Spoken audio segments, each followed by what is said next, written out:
with various violations against the state. Now, if I may do a quick recap, 35 people were questioned by police over the Black Flag convoy. Code Blue's editor-in-chief was summoned over an article on PPVs. Activist Heidi Kwa charged for a Facebook post on immigration detention. Doctors, nurses, and medical staff at MIAPS were questioned by police. Fahmi Reza investigated for the 7th time, and a 20-year-old co-founder of Misi Solidarity had her home raided, and she was detained overnight. Now, that's 39 people just this week. Tharma Pillai is the co-founder of Undi 18, and he joins us now. Tharma, good evening. Thank you so much for joining us tonight. Now, police, I believe, correct me if I'm mistaken, but police have called you in for questioning 3 times now, I think, over the Black Flag convoy. I'm just wondering, Tharma, what do you think the police believed you did wrong? Firstly, thank you very much for having me. It's certainly been a while, always a pleasure. Yes, I think, in fact, in the past 1 week alone, I've been called for questioning twice already. For me, I think the police seem to think that having the expression or organizing a protest or expressing our displeasure against the government and the administration seems to be wrong. Hence, they are investigating not only myself, and as you rightly mentioned, over 30 individuals, and even Sarah was held in prison last night over her criticism over the government. So I think it's clear that the police is not tolerating dissent, is not tolerating our expression and our opinion about the government. Tharma, as I understand it, dissent in itself is not illegal in this country, at least not yet. So what exactly do they charge you with, if they do charge you? How are they framing this so that it becomes a criminal matter and not just a political one? All right, so I've been questioned over a number of acts at the moment, under 233, which is the Communications Multimedia Act, Act 505B, and also the Diseases Act, and also Sarah was charged investigated under the Sedition Act. So as you can see, they're using a myriad of methods and different laws to try to pin this on us and try to put the blame on us and try to essentially intimidate, harass, and stop people from expressing our opinions, going to the streets, or even from organizing protests as a whole. For example, we organized a protest last week where we were just sitting in cars and driving around. But as you can see, even that we got called up for questioning. And for me, I don't really think driving around in cars is an SOP breach. So it's a bit odd that we were called up for questioning. You know, there are many that were questioned by police, are very young, probably their very first time having any kind of encounter with, with investigators. Take Sarah for an example, 20 years old and detained overnight. Can I ask you whether you believe these police investigations might have a chilling effect on young dissenting voices? I think certainly they are trying to. They're trying to make us afraid. They're trying to push us down, and they're trying to make us to stop criticizing, stop speaking up, and stop challenging the norms. But the fundamental reality is this: we're doing this not because we want to, not because it is cool, not because it is fun, but because it's necessary. People are dying, people are getting sick, people are losing their lives, people are committing suicide, and people are facing mental health and issues and depression. Right? This is a necessary protest, and we are fighting not only for ourselves, but also for the lives and the dignity of millions of Malaysians. So I think for us, they can try, but I don't think they're going to be very successful. Tharma, the whole question of the public health crisis, and I know you just said that this is one of the primary reasons that you are protesting, but do you think that, especially when we think about tomorrow's protest, that you might not have the public on your side?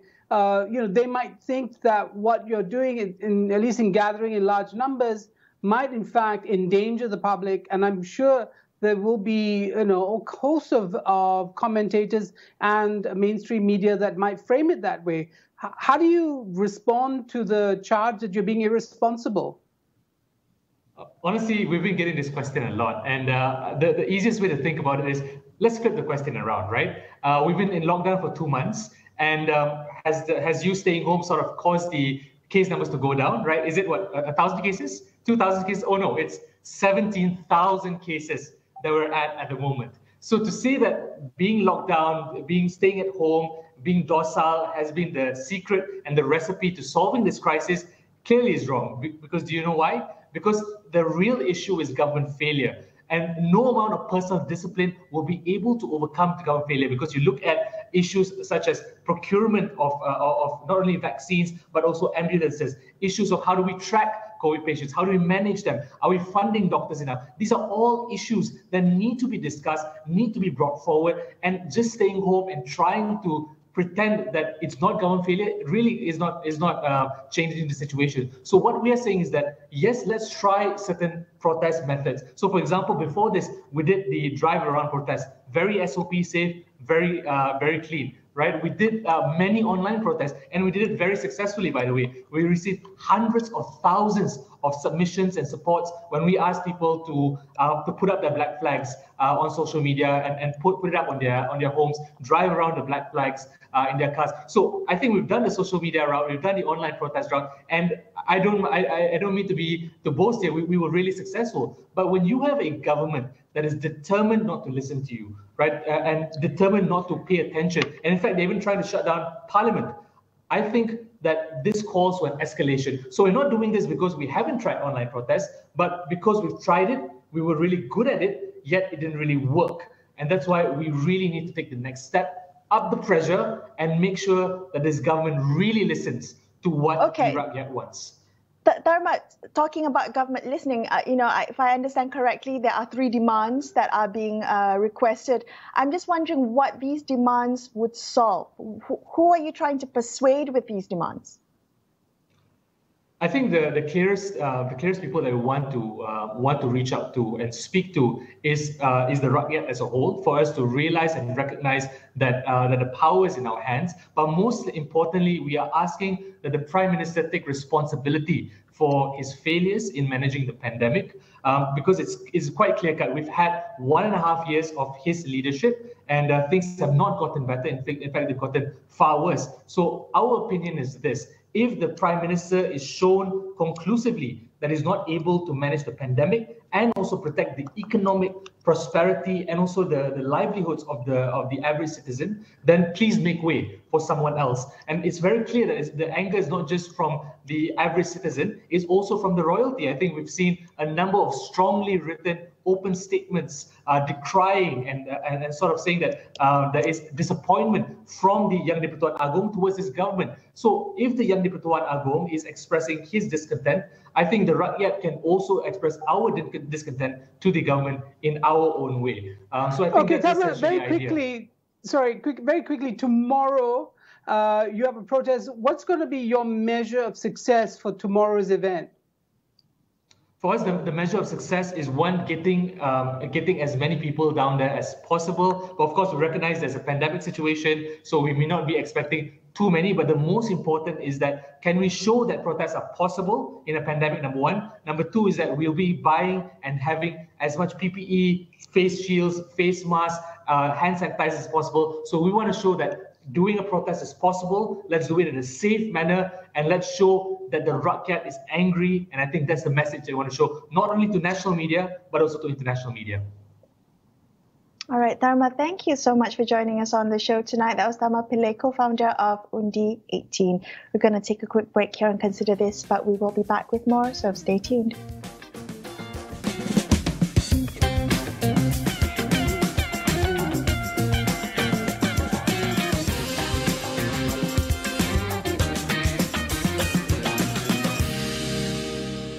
Dipercayai meloloskan diri dengan melompat pagar yang dikenakan perintah kawalan pergerakan diperketatkan. Saya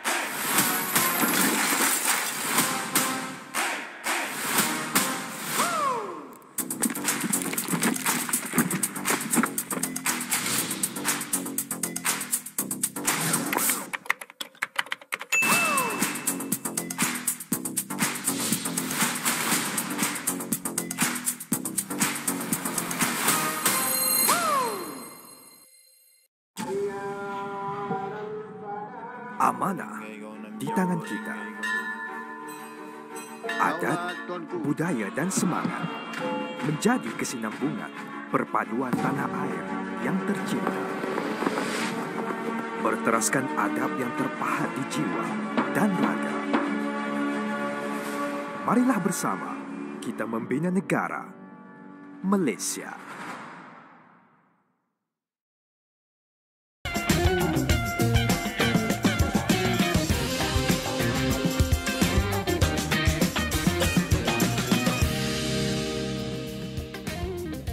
Hi, you're watching Consider This. I'm Melisa Idris. With me is Sharaad Kuttan.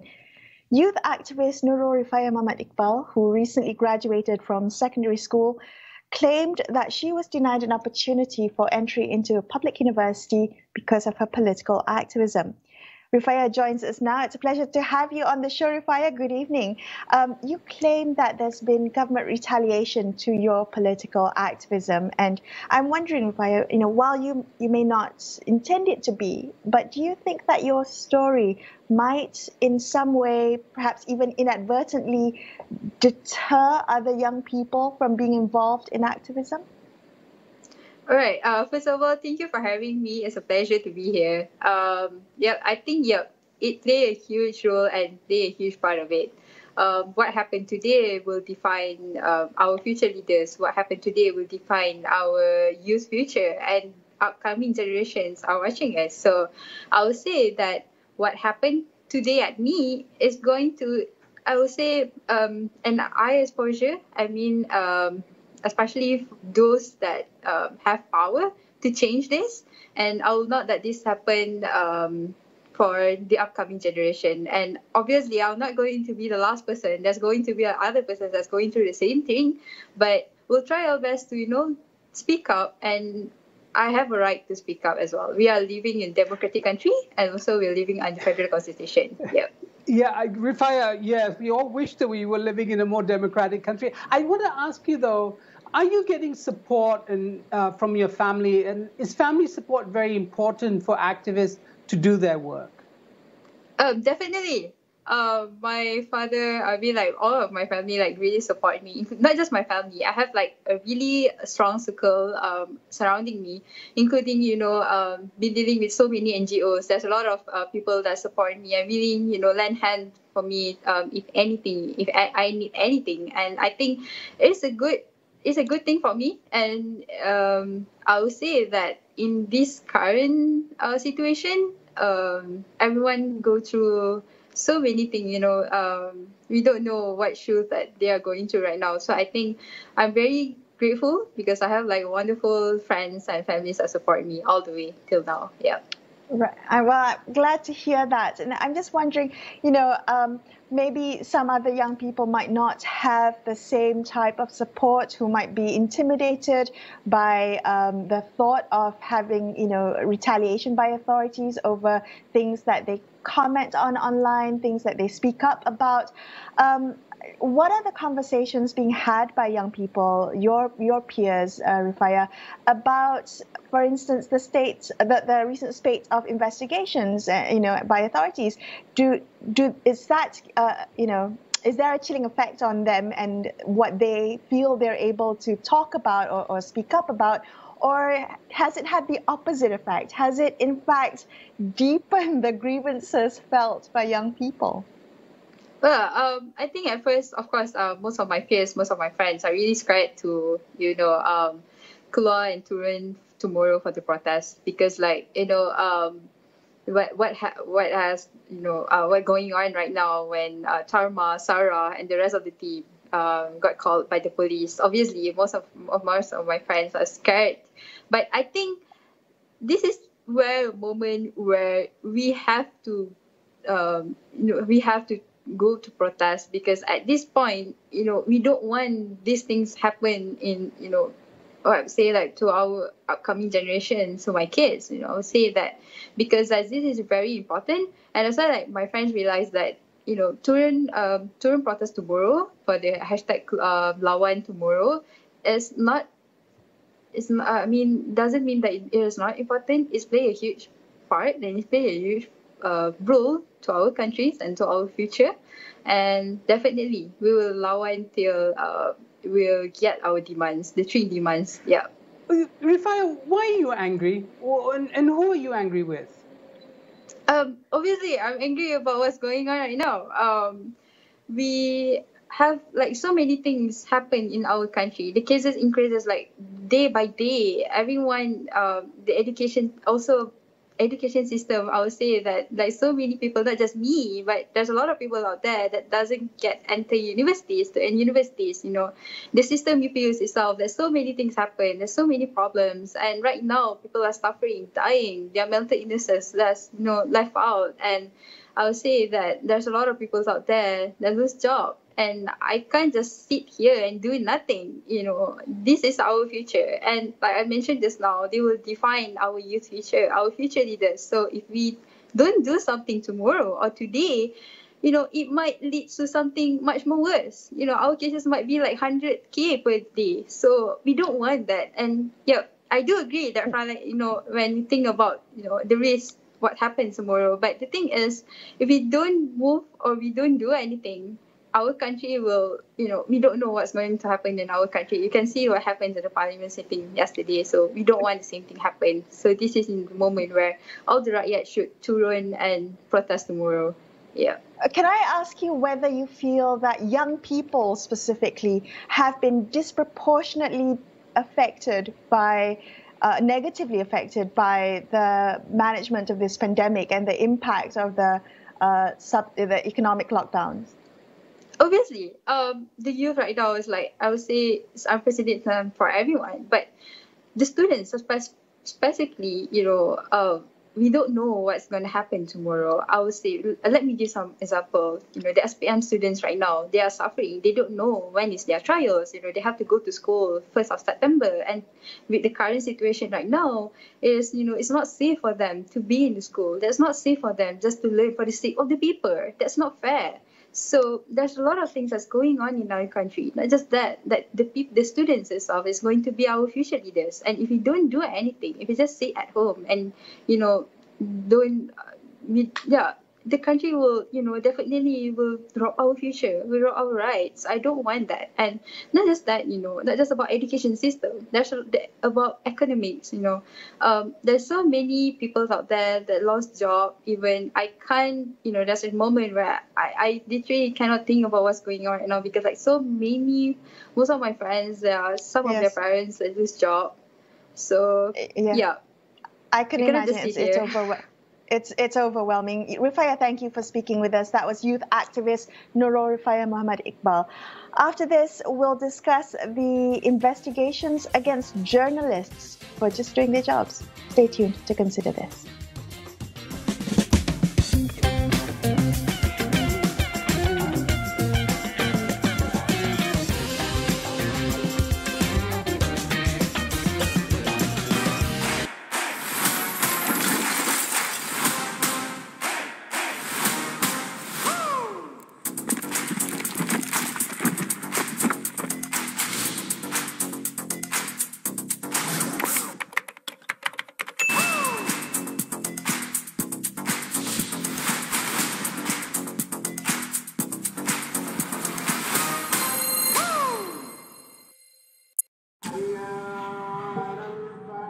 Amanah di tangan kita. Adat, budaya dan semangat menjadi kesinambungan perpaduan tanah air yang tercinta. Berteraskan adab yang terpahat di jiwa dan raga. Marilah bersama kita membina negara Malaysia. Semua yang terjadi adalah berita, tetapi tiada siapa yang boleh bawakan yang terkini dan tergempar seperti kami. Dilihat hanya memberi wang tanpa matlamat yang tepat. Dia tidak melakukan apa-apa kesalahan.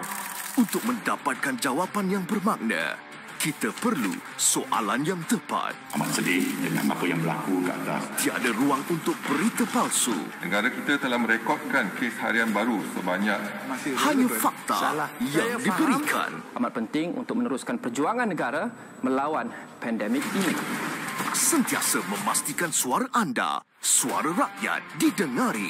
Kenapa? Membawakan apa yang penting di mana sahaja anda berada. Kerana kita hendak putuskan rantaian jangkitan. Belanjawan dan pendekatan bertemakan survival ini secara keseluruhan. Teruskan bersama kami, Astro AWANI, saluran berita yang paling dipercayai rakyat Malaysia. Kita berhadapan dengan situasi pandemik yang agak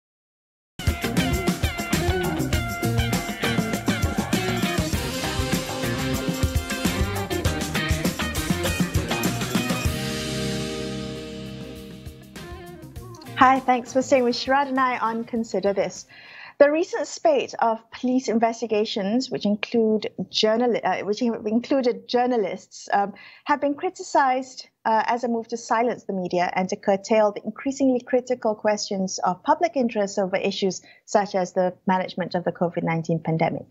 Gayathry Venkiteswaran is an assistant professor at the School of Media, Languages and Cultures of the University of Nottingham, Malaysia. She joins us now. Gaya, good evening. Now, if I'm not mistaken, I think the police have issued summonses for journalists over their articles about 5 times since the emergency took effect. I'm wondering, Gaya, what do you think has been the political purpose of these actions against the media? Is it about controlling the narrative, about suppressing inconvenient facts and perspectives?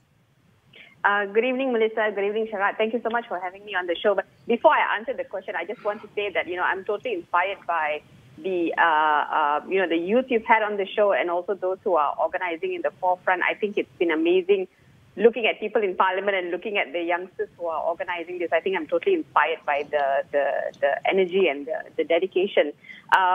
And then coming to your question about the media, I think I want to reverse maybe also the question that you've had earlier on in terms of what are some of the crimes or, what are the sort of political motivations. I think the question needs to be turned back to those who are possibly committing crimes from the state's point of view, right? I mean, at the state's end. I think that it's not crimes against the state that we are seeing, but it's actually state institutions and state bodies, state leadership, that might actually be, I'm taking this a little bit far to say committing some kinds of crime. Whether we look at it from the angle of possible negligence in some of their management, in the way that clearly I would say there has been abuse of power and not being held accountable. So I think we need to turn it around and actually say that it's not it's not for the media, it's not for the journalists to have to defend themselves and the stories that they're writing. But I think it's the state that has completely lacked the accountability and does not want to be accountable. So when we look at the stories that you've mentioned, 5 at least that we know of, whether it has been covering the doctors, the Harsal contract, for contract doctors on contract, or even some of the reports about the pandemic, or also coverage of just about anything, being present in a particular area. Now these are access that journalists need. These are the work of journalists. This is what the media ought to be doing anyway as part of their work. So I think that positioning all of these as, or at least, calling them in for questioning or witness statement, or, possibly charging them with trespassing or violating any of these laws, I think it's actually, it's an act of aggression by the state. And I think we do need to call it out for what it is, because otherwise we keep getting into this circular question, what did they do wrong? And what is it that why do they have to keep defending themselves? Because the question of what crimes have they committed, the answer to that is none, completely none, right? These are all by the book coverage, by the book issues. And I think it's, it's the state we need to hold accountable, yeah. Gaya, this has just put you back in that, and myself, I guess, in that zone in the mid-90s, at kind of the dark days of the Barisan Nasional government, and I mean all the way into through the Reformasi years to the end of the Barisan Nasional period under Najib Razak, when the media was often, targeted because of its, desire to expose wrongdoing or to create alternative narratives. I mean, are we just basically still at the starting block on this in terms of media freedoms? I don't think so. I mean, I think we do see the patterns, right? I do see, for example, in the case of Heidi Kwa, I mean, this is an issue that the late Irene Fernandez brought up through Tenaga Anita in a publication or the documentation from more than 25 years ago. It's 25 years ago, I believe. And, you know, she was charged at that time under the Printing Presses and Publications Act. The issue stays, as we say, the whistleblowers or the messengers are the ones that get targeted, right?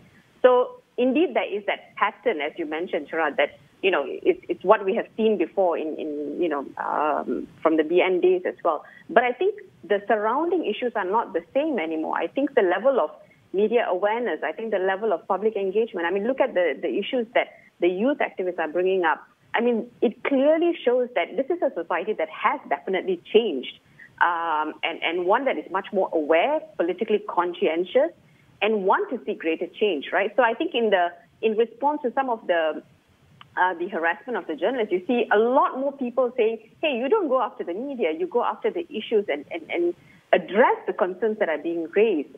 So I think that while we see those patterns of trying to control, I think the surrounding issues are definitely different. There's a lot more awareness and I think a lot more challenge. And I think that makes the state a lot more nervous, right? Knowing that they probably caught themselves in a corner. Can I ask you, Guy? I mean, I realize that this is a very big question to be asking you in the last 2 minutes that we have left, but I'm wondering what it would take for dissent and for critical opinions to become democratic norm in Malaysia. Is it about, you talked about a nervous government, is it about having a confident government? Is it about having confident leaders, or is it about legislation, or all of the above? I suppose the easy answer is all of the above. And, you know, because it does come through this sense of, you know, as you say, the confidence, right, of saying, look, you can have that level of dissent, you can have that level of challenge. And as politicians, your job is to actually address them, debate, and through whatever means possible, rather than using a heavy-handed tactic. I mean, it feels as though there's this, you know, there's in some institutions, time has stood still, so they haven't actually moved on from, I don't know, 1969 or you know, the Operasi Lalang period. They haven't moved on from there. But I think at this point, I think if you want to just quickly address your question, I think we must actually throw it back to the institutions, the government. Legislators have to get rid. They have to mobilize and get rid of all these legislations. The bureaucrats need to stop also, you know, using and employing all of this laws, whether it's the enforcement or the top leadership. I mean, look at the issues that are being, you know, the media is being targeted for. It's also top bureaucrats who are sort of like giving in to those kinds of tactics. So I think that as an immediate thing, we need to, I mean, you've heard us say this many times, we have to change the legislation, we have to get rid of them. But it's also bureaucrats who need to push and say, this is not good for Malaysia in the future, you know, aside from, of course, the sort of cultural change and mindset change, of course. Thank you so much. That was Gayathry Venkiteswaran from University of Nottingham, Malaysia. That's all we have for you in this episode of Consider This. I'm Melisa Idris. And I'm Sharaad Kuttan, signing off for the weekend, actually. Yes, have a great weekend. Thank you so much for watching. Good night.